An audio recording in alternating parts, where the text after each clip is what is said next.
আসসালামু আলাইকুম আমার প্রিয় ভাই বন্ধুগণ এবং আত্মীয় স্বজন যারা দুনিয়াতে আছেন সবার জন্য আমি দোয়া করি আল্লাহ যেন দীর্ঘ আয়ু দান করে, দীর্ঘ হায়াত দান করে এবং যারা বেঁচে নাই তাদেরকে যেন আল্লাহ তাআলা জান্নাতুল ফেরদৌস নসিব করে।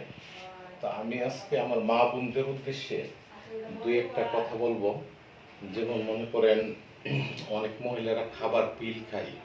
খাবার পিল খেতে গেলে অনেক সময় দেখা যায় যে আপনি মনে করেন এক রাত্র মনে নাই, তাহলে পরের দিন যখন মনে পড়বে দুইটা পিল একসাথে খাবে, পরের দিনে মনে নাই, তাহলে এর পরের দিন যখন মনে করবে তখন একসাথে দুইটা পিল খাবে, আবার রাত্রে একটা ঠিকই হবে, মানে মোট তিনটা। এখন যদি সে এইভাবে 3 দিন মিস করে তাহলে পিল আর খাওয়া যাবে না। এটা আপনারা সবাই একটু খেয়াল রাখবেন। আপনাদের সেবায় আমি নিয়োজিত।